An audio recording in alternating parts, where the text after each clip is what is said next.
Well, guys, after taking a very slight hiatus from terrible movies, of course, how'd I have to do it? By watching another horrible movie that I very much regret.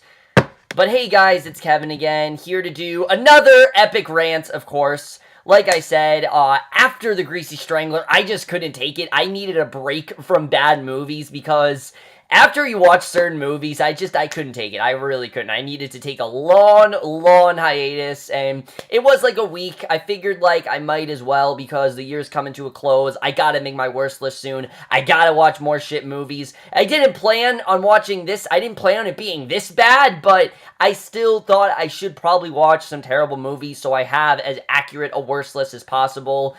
And of course, the movie I'm going to be reviewing is a movie that I was not at all looking forward to. A movie that, the second that I heard about it, I thought was a stupid idea. I couldn't believe that it really was a real thing. And that is none other than the acclaimed masterpiece that everyone wanted and everyone saw in theaters. And that, of course, is none other than Nine Lives. Let's just talk about this fucking shit, because I honestly have no idea how something like this happens in the way it did. I mean, this movie is terrible. I'm just gonna say that right now. I was not all looking forward to this movie, and it sucks. It really does. It's one of the worst movies of the year by far. One of the worst kids' movies I have seen in such a long time for a bevy of reasons, but let's get to the plot of Nine Lives, which is about as generic as you could possibly get with a kids' movie. We focus on Kevin Spacey. He's this workaholic father who constantly has to take up time for his kids because they're trying to build the tallest skyscraper in the world, and there's all this corporate law shit going on in the office, and there's companies against each other, and it's pretty chaotic. I feel like I'm watching Mad Men at points, but, you know, that's how it is. And then basically, his daughter really wants him to get her a cat, and Kevin Spacey hates cats because he finds them demons and he doesn't like them and they bite a lot, and he just does not like cats in general.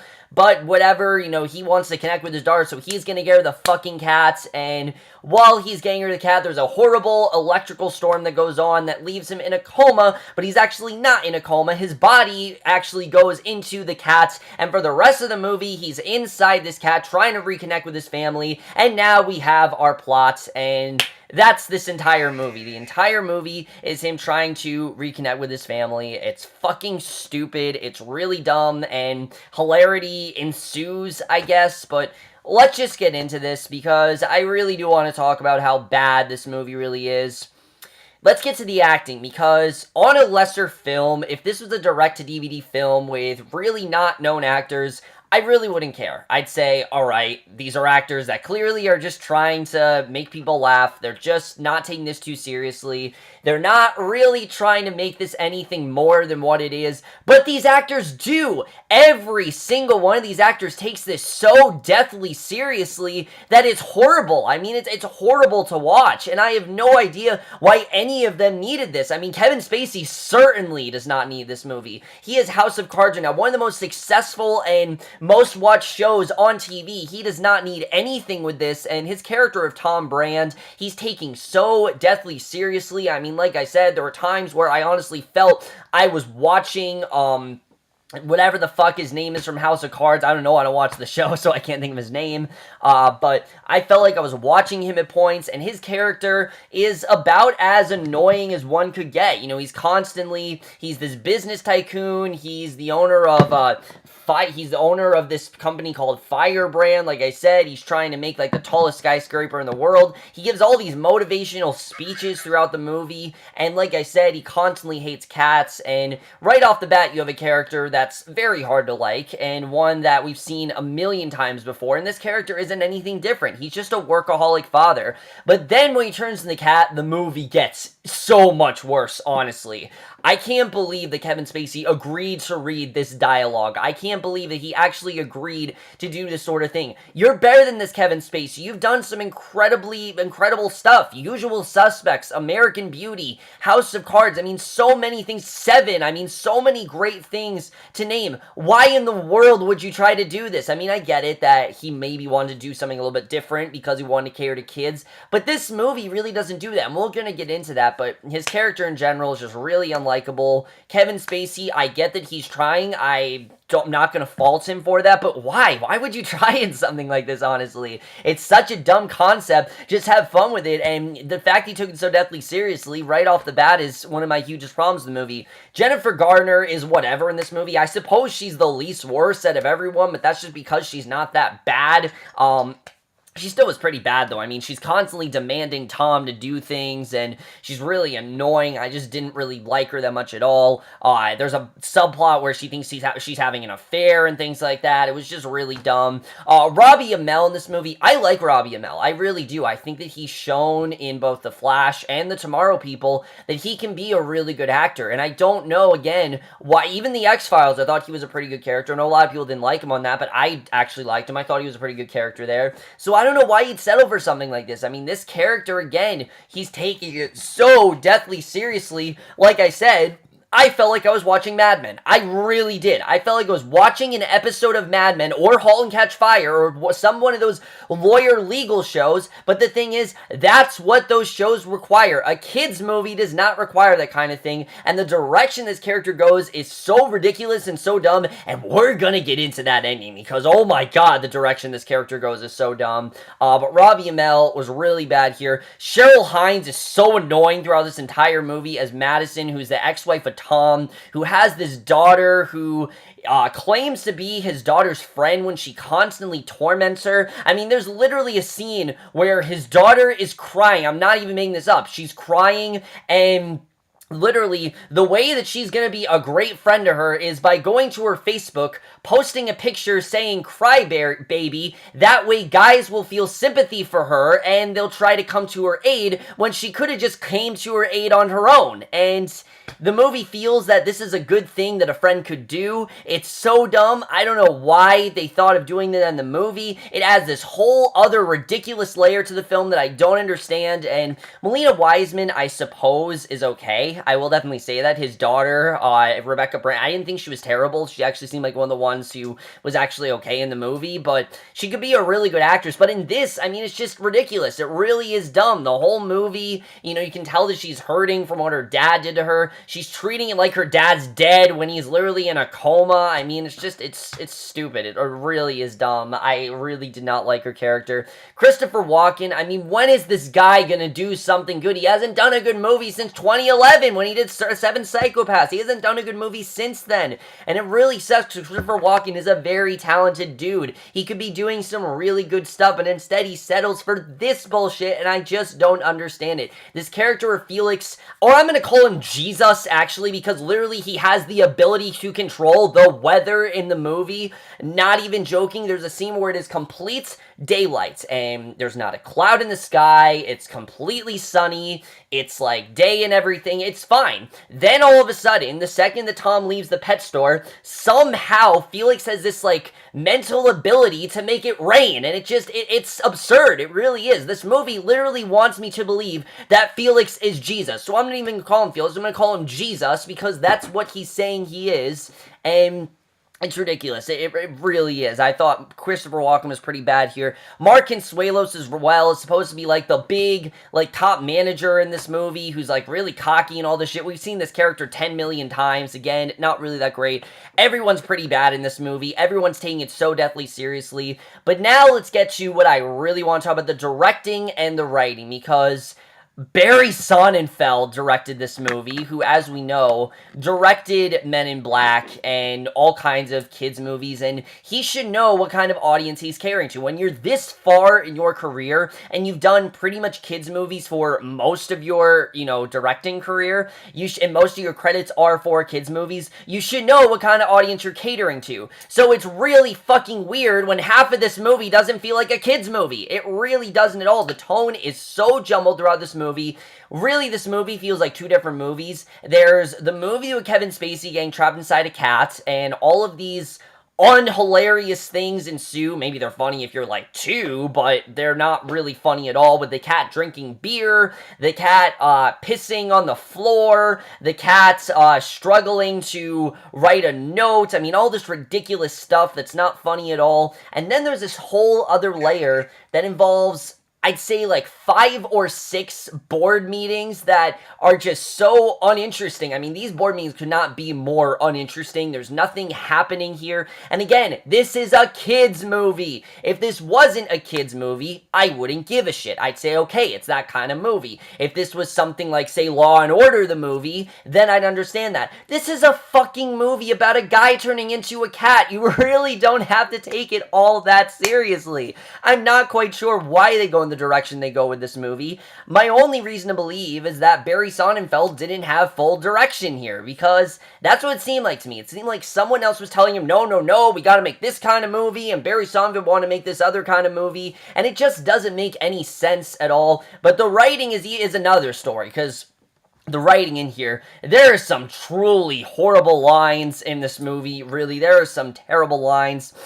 Kevin Spacey has, when he turns into a cat, he says, "Help, I'm inside a cat." Like, he's saying all this obvious shit, like, this isn't the end of it, and all this stuff like that. Just all of this obvious stuff that I thought was really dumb, and obviously he's going to be saying all of that, and I thought the writing, it didn't make any sense. I mean, the second they buy this cat, I know people have talked about this, but the second they buy this cat, they don't do anything. They just let it roam around the house, and don't worry about putting it on a cage, putting it inside, putting inside its own room or anything. They just let it roam inside the house, where obviously it's going to mess up the house. I don't know why Jennifer Garner's so shocked when she wakes up the next morning and the couch is destroyed. Obviously, the cat's gonna do that. That was a mistake on your part, lady, not the cat's. You really need to think this shit out. I mean, it's just common sense. It really is. When you buy a cat, you're probably supposed to not let it roam all around your house and destroy everything, but for some reason, that's exactly what the family does in this movie. It's maddening, it's ridiculous, and again, makes no sense whatsoever. Another great message for kids: when you should get a cat, just let it roam around the house, destroy all your stuff. Great message for kids.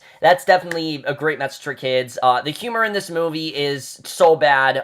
Every joke, there's so much dark humor in this movie, and that's the thing. The humor in this movie does not feel like kids' movie humor. Some of it does, but then some of it feels like a movie that was supposed to be rated R, and that it was supposed to be for adults, because there's so much depressing humor in this movie. The opening montage of this movie's depressing. It's him talking about how cats aren't people, and it's so deep, and why the hell is this movie so dark? Holy shit.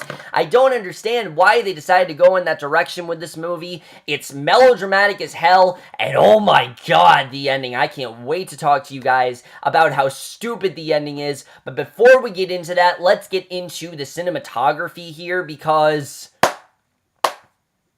I mean, this has to be some of the most out-of-place cinematography I have seen in such a long time. We are in the year 2016, and if you even pause one of the frames of this movie, at one frame, you will see how bad the CGI really is. I mean, the CGI in this movie looks like something out of maybe when we were first developing technology. It looks like something out of one of those, like, really bad old, videos from YouTube. And I'm talking like the 2005 days when you made YouTube poops and they were terrible. That's the kind of CGI that this movie has. But again, this is a professionally made movie. If this was a direct-to-DVD movie, I wouldn't care. This is a movie that came to theaters. The CGI looks terrible. The cat, you don't believe for a second that this is a real cat. It looks so CGI. It's the best way to compare it is Garfield. The way that Garfield looked in the 2004 movie, that's how this cat looks, and it's ridiculous. It's so dumb, and the cinematography was pretty fucking horrible, honestly. I really didn't like the cinematography at all. The score to this movie, again, is not a kid's movie score. It's so dark, it's so depressing. I mean, the scene that, the one scene that's supposed to make us feel heartwarming and things like that, there's a scene where his daughter and him are dancing, and they're dancing this song that's like, 3 cool cats, 3 cool cats, and it's supposed to be like really sweet and cute, but the song in general doesn't sound happy. It sounds like a satanic ritual is what it sounds like, so I'm not quite sure why they picked that song for there. It seemed like they just did everything wrong with the score. Every single piece of music, nothing about it sounds like a kid's movie. It's just dumb. It really is. These are little things that I shouldn't be complaining about and should just be like, oh, it's a kid's movie. Obviously, we should put in a score that's going to cater to kids, but it really doesn't. It doesn't do that at all, and I just don't understand that. The editing to this movie as well. This movie is is not even an hour and a half long. It's 87 minutes. I'm not going to lie to you guys. I started this movie at 8 o'clock. And I didn't finish it till around 11 o'clock because this movie is so boring, honestly. This is a movie that you can't watch, like, in one sitting. You have to, like, pause it continually throughout the movie because it's just so boring. There's so many portions of this movie where there's nothing happening but this board meeting, and then this board meeting's happening. And then you get to the third act, and it gets all kinds of crazy, but I really don't know why they chose to go in this direction. Again, it's a kid's movie. What kid is going to want to watch a bunch of people sitting in an office doing nothing? No one's going to want to watch that. If you want to watch that, watch The Office. That's a good show to do that with. Not fucking 9 Lives. That's not how you do it, honestly. It felt so out of place, and I have no idea why they decided to go in that direction. Even the scenes with the cat move too slow, honestly. There's not a single scene in this movie that I think is paced properly. Every scene is so horribly constructed, and I think the editing was pretty terrible. There really was not any good editing in that department. And now, guys, now we're gonna get to the stuff that I really want to talk about, which is the ending of this movie, which I honestly don't care. If you guys want to watch this movie, don't. I was forced to rent this movie on Amazon because I couldn't hear the sound on F Movie, so I rented this shit on Amazon. I don't know why. I'm an idiot. I know I'm an idiot. You guys can tell me I'm an idiot and tell me that I've made a horrible decision. I know. Trust me, I've made worse decisions in my life. This is definitely up there with the worst ones, but I've definitely made worse decisions. I don't really think things through a lot, so you know, that's a mistake on my part probably, but, you know, I had to sit through this entire thing, and I'm not joking, guys. Everything I'm about to tell you happens word for word the way it happens in the movie. I'm not even joking. This is exactly what happens. So, as we know, the third act of the movie, his daughter starts to realize that there is a connection with this cat and her father, you know, through this dance. So, literally, the cat gets up, they dance to the 3 Cool Cats song or whatever, and immediately after this, she starts to believe that this cat has to be her father. There just can't be any, this is not a coincidence, this has to be her father, that's just how it is. So, she goes to her mom, who doesn't believe her for a second, and meanwhile, you have Christopher Walken's character, who's not just going to take the cat to the store. He's gonna literally try to torture this cat and kill the cat. Like, he literally puts him in like a garbage disposal and is planning on killing this cat. Then these 2 like police officers go after the cat, try to tranquilize it for some reason. I don't know why, because that's a smart thing to do. Tranquilize a cat, get arrested for animal cruelty. That's the right thing to do, definitely. So that happens. Then we get to the really juicy stuff, because you have Robbie Amell, David Brand, he's trying to close a deal, and he ends up losing at the deal. So the logical thing to be, you know, would be to maybe, I don't know, think of another way to do it, or, you know, go somewhere else, or realize it's not the career for you. No, he's not gonna do that. He literally goes on the skyscraper they're gonna build and tries to fucking kill himself. I'm not even joking. He stands on the building about to commit suicide. Remember, this is a kid's movie. He's on the building, and the cat then rescues him. The cat goes off the building. The cat parachutes in the air, saves David, and then he realizes that David is in fact Tom. The Tom then has a very big landing that I have no idea how it didn't kill this cat, but it gets him to wake up. He's back to his human form. Then you have Mark Consuelos' character. He's in the street talking about God knows what, because I couldn't give a shit about what's going on in this movie. I couldn't fucking follow what's going on here, because it's a kid's movie. I shouldn't have to worry about this stuff, but he's on the phone doing all this stuff, and he gets hit by a car, and now he's a cat, so he now has to live the same kind of shit that Kevin Spacey did, so that was stupid in the end. But then we get to the very end of the movie. The very last scene is one of the most ridiculous attempts at heart I've ever seen.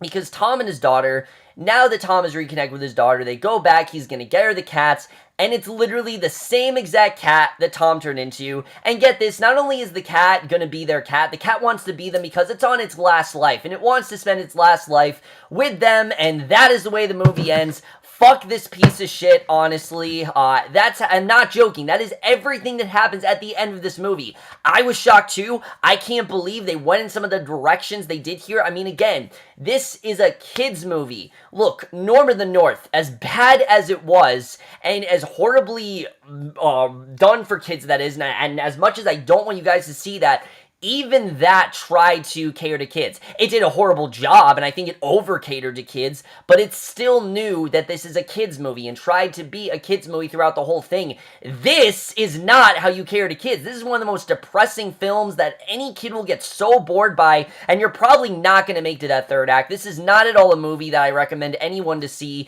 I wouldn't wish anyone to see this movie. It's boring. It makes you feel like you wasted an hour and a half watching it. I feel like I wasted a good 3 hours watching it. Definitely. It took, like I said, took me 3 hours to watch this damn thing. And obviously, I am going to give 9 Lives a 0.5 out of 5 or an F. Fuck this thing. I don't want to talk about it anymore. I can't wait to put it on my worst list so I can tell you guys not to watch it. But anyways, guys, don't watch this movie. It's really dumb. Cats are just the whole thing about the movie. The whole concept's dumb. It doesn't make any sense. It's not catered for kids. Nothing about it is something that I would recommend for any of you. It's a really, really bad movie that I had the horrible misfortune of watching after taking a very long hiatus. And I'm not even done with bad movies. I still have like 3 horrible movies to watch. Fuck my life, but I still have 3 terrible movies to watch. My worst list will probably be out tomorrow. I'll probably be putting that out tomorrow. My best list will be out Saturday, so look forward to that. Look forward to the last 3 reviews I have to do, because they are not movies I genuinely want to watch, but at the same time, I want to talk to you guys about them so I can tell you not to watch them and just figure out why they were made, because I honestly have no idea how a movie like this got greenlit and turned out the way it did. Is it as bad as The Greasy Strangler? No, obviously not. Nothing, I think, can be as bad as The Greasy Strangler, but it's still a terrible movie. I wouldn't recommend any of you see it. It's terrible, and I don't want to talk about it anymore. That's it for this video, guys. Hope you guys enjoy it. Let me know what you guys thought of this video. Love to hear your thoughts on this movie. If you haven't seen this movie, great. Don't watch it. Honestly, don't watch this movie. There are so many better things for your kids to sit through. This is not one of them. There's a reason this movie made, like, no money. I mean, there was no advertisements. Nobody really wanted to see this movie. I didn't want to see it. You guys didn't want to see it either. And this is exactly how it turned out. That's it for this video. Hope you guys enjoy it. We'll see you guys in my next one, which will be for another movie review, and which will be for something better than this, and I will see you guys for that. Okay, bye.